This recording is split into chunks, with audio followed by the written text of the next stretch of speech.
ராயம்புரம் கிராமத்தில் ஐயப்பசாமி திருவீதி உலா வான வேடிக்கையுடன் செண்டை மேளம் முழங்க பெண்கள் விளக்கு பூஜை. பொதுமக்கள் ஏராளமானோர் கலந்து கொண்டு சாமி தரிசனம் செய்தனர். அரியலூர் மாவட்டம் ராயம்புரம் மாரியம்மன் திருக்கோயில் ஐயப்ப பக்தர்கள் 3ஆம் ஆண்டு சுமங்கலி பெண்கள் விளக்கு பூஜை நடைபெற்றது. மேலும் மாலை அணிந்த ஐயப்ப பக்தர்கள் ஒன்று சேர்ந்து செல்லமுத்து குருசாமியின் ஏற்பாட்டில் 176 புதிய விளக்குகளை பெண்களுக்கு வழங்கி அம்மனுக்கு சிறப்பு அலங்காரம் செய்து தீபாராதனை காட்டி வழிபட்டனர். சாமியை சரணமையப்பா, எனக்கு 37வது ஆண்டு இது. அதனால விளக்கு பூஜை போடணுங்கிற 1வது மலையிலே 18வது மலையில இருந்து சொல்லிக்கிட்டு இருந்தோம். அது கொண்டுகிட்டே வரலாம் ஐயப்பன்.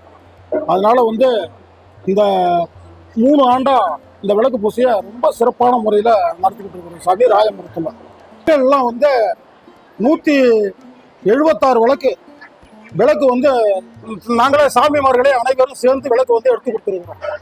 சாமியை சரணமையப்பா. சாமி வீதி விழா இங்கேருந்து ரேஷன் கடை வரைக்கும் போவோம். ரேஷன் கடையில இருந்து அப்படியே மரியாதை வழியா இப்படியே உள்ளார சாமியை சரணமையப்பா.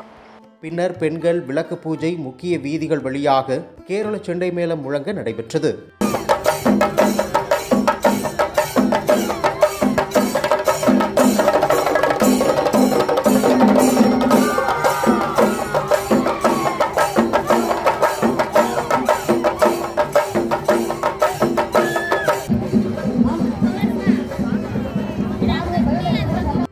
இதில் கேரள செண்டை மேளம் முழங்க வான வேடிக்கையுடன் வண்ண விளக்குகளால் அலங்கரிக்கப்பட்ட வாகனத்தில் உள்ள புலி மீது அமர்ந்து ஐயப்பன் சாமி எழுந்தருளி பக்தர்களுக்கு காட்சியளித்தனர்.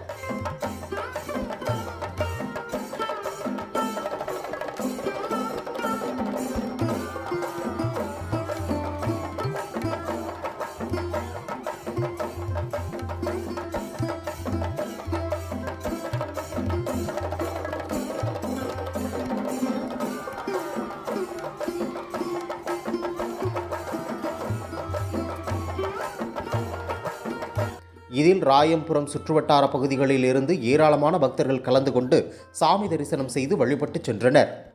இந்நிகழ்ச்சியில் கலந்து கொண்ட பக்தர்கள் அனைவருக்கும் செந்தில்குமார் மற்றும் சத்யகுமார் ஆகியோரின் ஏற்பாட்டில் அன்னதானம் வழங்கப்பட்டது.